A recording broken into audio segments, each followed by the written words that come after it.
So, good morning, everyone. We're doing pretty good here with the tech. Thank you, as always, to right, and everyone. So, it's really lovely to be with you here once again. I saw a few of you at the annual general meeting in Toronto a couple weeks ago, but there's so much going on, I didn't really get to, like hang out and talk to anybody from Hamilton. So it's nice to be able to visit again in this more intimate setting. Uh, it's been really lovely this week, at least in Waterloo, and it looked quite nice here in town also when I got here. Just it's nice the sky and all the buds on the trees and everything, all the green leaves coming in, flowers coming up. There's tulips coming up in front of our house, so it's really lovely. I like the winter too, but there's more of it than I really need. I do prefer the spring, so it's been really lovely. Of course, there's been big news in the world this week. Really big. Can anyone guess what I might be referring to? Pope. That's right. The Pope, an American Pope. What do you know? Okay. All right. Although I think Peru is going to claim him as well. Yeah, he's actually the first American Pope. And since he's from Chicago, like my social media was full of jokes about Chicago, calling him the first deep dish Pope and this sort of thing, right? Everybody was talking about him, so I kind of thought, oh, maybe I'll discuss him, my Dharma talk in some way, but just didn't seem to fit talking about the Catholic Pope in a Buddhist Dharma talk. So sorry, that's his cameo. That's all he's going to get today.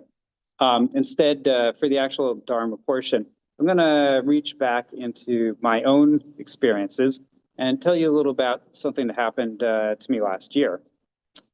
Some of you know that I went on a big river rafting trip last year in July and August.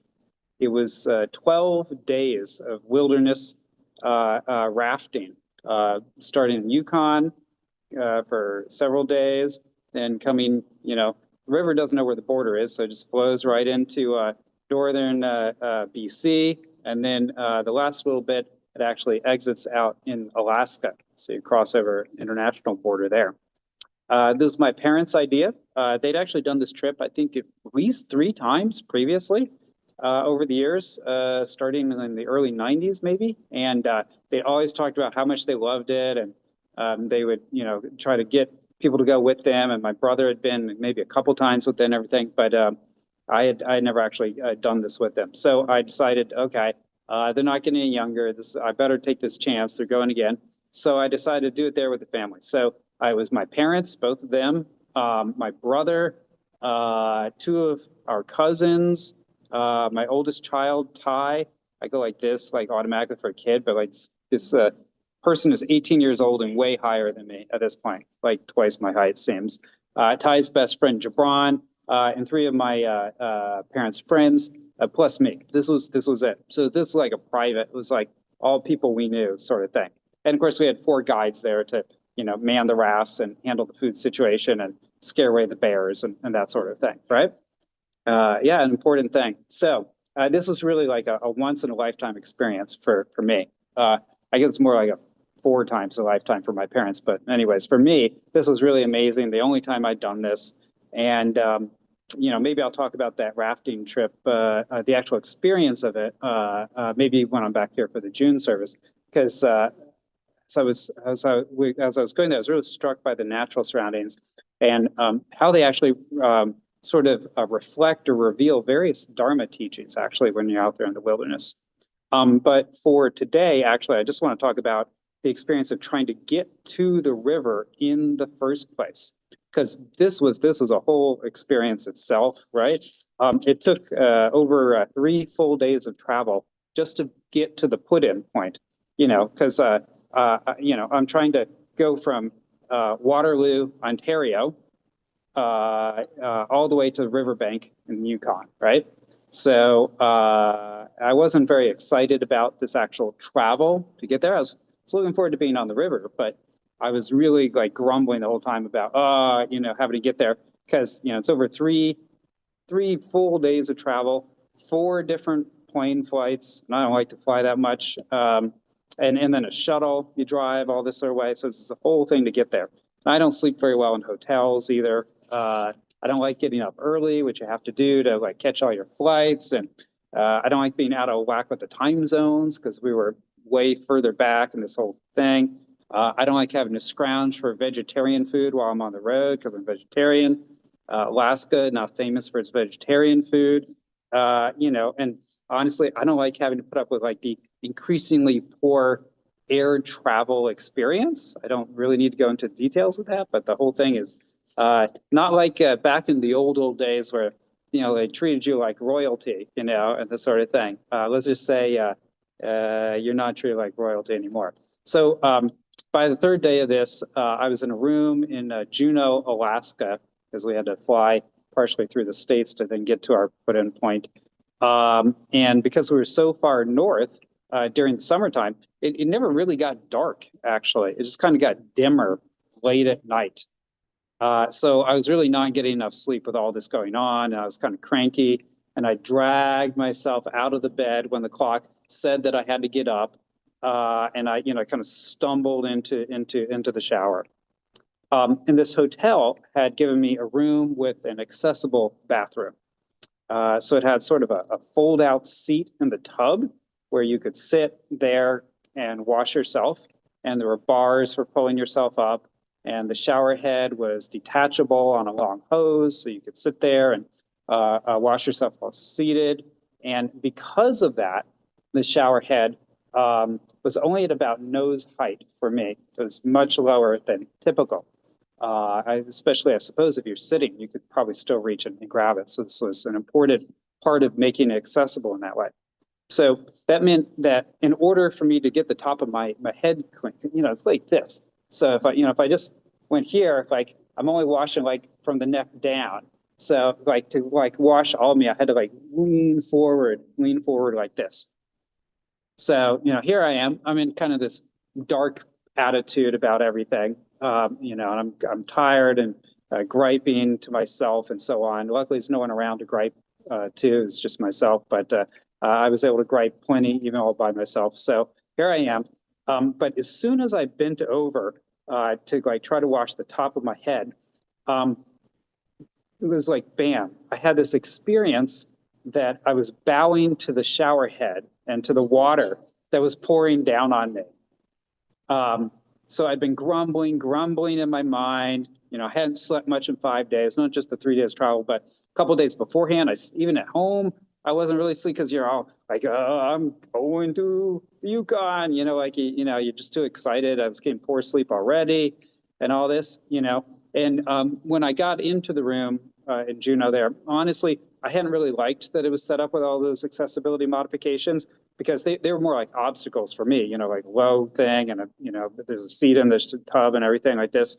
So I wasn't super thrilled with that. I was annoyed that the shower head wasn't where I wanted it and so on. But the moment that I had to bow in order to get into the stream of the water, as soon as I bowed, everything changed. And I did not expect this at all, but instantly. I suddenly became grateful that I was alive and that I was so comfortable that like my only worries at that time in life were like less sleep than I wanted and a bathroom that wasn't like perfectly suited for me as an individual. Meanwhile, this low shower head, it was gushing water at exactly the temperature that I had chosen, right? Endlessly, cleanly, just to please me. And the next day I was going to be in the wilderness for 12 days. During those 12 days, there wasn't any hot water. There wasn't any running water. I mean, there's a lot of running water. There was the whole river we were on, which was glacial ice melt, and you could not bathe in that whatsoever. So, here I was with all this clean, warm, wonderful water available to me, which I was not going to have shortly. If I out on the river, I would have thought like a shower head that was like 6 inches lower than I wanted it to be, but had all the like nice hot running water on. That would have been like heaven on earth. I would have been, so happy to have like even just a short shower head in this sort of way, right? And meanwhile, for most of human history, there was no hot running water. There was no running water at all. If you want running water, go jump in the river. That's That's your running water back in the day, right? And even today, there's huge numbers of people who have no access to reliable, clean water. It's even true here in Canada, right? Yet here was all the convenient, clean, warm, running water that I could ever want. Furthermore, like as soon as I bowed and just kind of hit me, I instantly became grateful for all these accessibility features as well. I thought, oh, how wonderful these really are. Because of them, my elderly parents, who were frankly, funding all of us on this trip in the first place, they'd be able to use this shower if they needed it in a few years when they became less mobile than they are right now, right? And countless strangers who I don't even know, though, have been enabled to use this shower and have dignity and independence to use it on their own. And in someday, if I'm lucky enough to live as long as that, I'm going to become much less mobile than I am now. And then I'll be able to clean myself and feel fresh and good only because of the assistance of these sort of accessibility features. So realizing all of that, there, with the shower hitting me on top of the head, I immediately started saying, Namanda, Namanda, right there in the shower. I guess it's probably more like Namanda, Namanda, because yeah, I really was in the shower while this is happening without any hesitation. Immediately, the Nembutsu came out like this. And, I was there and the water's coming over me and I was thinking about how it was shorter than I wanted, but actually this worked really well because by moving forward, it sort of provoked this reaction in me. And even me, who, is at my nose height, but, I'm fairly short for a short person. Generally, I'm shorter than the average for a man, certainly. So maybe on a more average sized person, it would have been, oh, even worse if I think about it, I would have been my shoulder height or something, right? So they'd be doing a full bow in the shower then. And, I sometimes resent being shorter. Many people feel that men should be tall and they'll make fun of people or look down on shorter men, this sort of thing. But if I had been taller, it would have been even harder to wash myself in this accessible shower. So actually, I was pretty close to just the right size to be able to receive the gift of this water in the morning when I needed it. And honestly, if I were taller, like my brother, who's younger than me but taller than me, and I don't have any resentment of that at all. He, I was like, no, I don't like being on these planes, but I was actually okay. I fit in all of them, even though on these they got smaller and smaller and smaller. Like it's kind of a jumbo jet going from Pearson out to Seattle was the first leg, and then it was a smaller jet going from there to like Juneau, and then it was a much smaller plane, and then we got down to a little plane that was like basically like a pilot and me like holding wings like this, like and flying through the air, that was really cramped for my brother. But I'm just like sitting there, fine, this sort of thing. So I realized that actually this fit just well, and suddenly I was actually very grateful not to be tall under these conditions. So as I bowed to that water, I was made to realize just how many causes and conditions were operating and had been operating continuously without my awareness in order for me to experience such a life as I was having.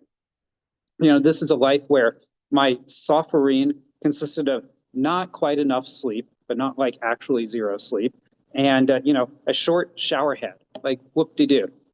When the Buddha back in India was listing all the forms of suffering, which he did exhaustively, like shower head not quite high enough was not on the list. This is not a significant source of suffering, but this is where I was suffering in my life. I was only in that situation there because I'd chosen to go on a vacation and to have an adventure out of my own free will. And luckily I had enough free time and, financial resources available to me to do this crazy thing, going, to Yukon for 12 days. I had all these good things, even in that situation where the shower head wasn't quite what I wanted. I had a comfortable bed. I had access to a good restaurant in the lobby. I had family to spend time with. I had time off of work. I had electric lights, flushable toilet, all these things. Like I was actually like, sitting pretty in the 1% here by global standards. But I've been grumbling in my head about the shower which works fine, isn't quite as tall as I wish it was. So just real silliness with all of that. And I had the beauty of nature to experience with my family and with capable guides and this sort of thing. So all of these things, they flashed through my mind, all of these and more, as I said, the Nimbutsu. And so I felt very foolish at being the sort of person who grumbles about a shower head. But I also felt so grateful to Amida Buddha for showing me that I am such a person. You know, all of this realization of being benefited by the shower and the water, being benefited by my height and by my family, being benefited by the hotel rooms and the airplanes and the raft and all of this. You know, all of this came about through the working of Amida Buddha. Amida Buddha is the compassionate light of wisdom that shines on me and illuminates the truth for me to see. It's the light of the Buddha which allows me to see my situation as it is and see myself as I am. So even though I'm such a foolish person that I complain about accessibility features, which are super helpful to other people, still the Buddha accepts me and points me towards the truth of liberation. In fact, it's because I'm such a fool in these ways that the Buddha embraces me and guides me to wake up. Although the Buddha is constantly showing me the way, most of the time I ignore that compassion and I focus on my own self-centeredness. Even when I took that shower, the realization happened because as a Buddhist, I spent so much of my time bowing my head. So it's just, you know, like a regular practice in this way. So when my head lowered in the shower, you know, not because I was going there to be like, you know, oh, holy shower head or anything like that, but like I just took a physical action of leaning over. But because of all that Buddhist activity through the years, when I did lean over in this way, inevitably that mind of humility and mind of thankfulness began to appear. To my surprise, I hadn't gone into the shower to look for that, right? So you know, it's because of all those times that I've bowed my head, put my hands together in Gassho, and said the Nimbutsu. These were all moments when the Buddha was preparing me to be able to receive that kind of mind of realization. And this is why ritual really matters in Buddhism. It is not just empty gestures. Ritual is a sort of training. It's a sort of training which is training us to be the sort of person who bows in recognition. In our selfish and disconnected and modern society which we share, this is actually a very precious and arguably sort of radical act, I think. When we're enabled to become someone who bows and says the Nimbutsu, then we enter that ever-flowing stream of the Dharma, and we're carried by the waters of liberation in order to experience peace, gratitude, and oneness in our inner togetherness with others, with all things. So floating on that easy path of the primal vow, we naturally become who we are, and we're brought to the Pure Land together with all others, just as we are. This is the central teaching of Shinran. So I'm happy to refer to it here when we celebrate his birthday. It's really wonderful, this working of Amida Buddha, and we're really fortunate to be able to encounter the teachings of Shinran and the Sok and the Dharma. So this was just like a small moment in my life, but I remember it well, more than 9 months later. And perhaps you've had moments like that in your life as well. If we pause and we think back, maybe we'll be able to recall some times when each of us were filled unexpectedly with gratitude and awareness. And if not, maybe nothing occurs right now, then you know, this is a great day to be able to receive the light of the Buddha and remember today how we're surrounded and supported by great compassion. So this is something I expected I discovered very unexpectedly in a washroom in a hotel in Juneau, Alaska.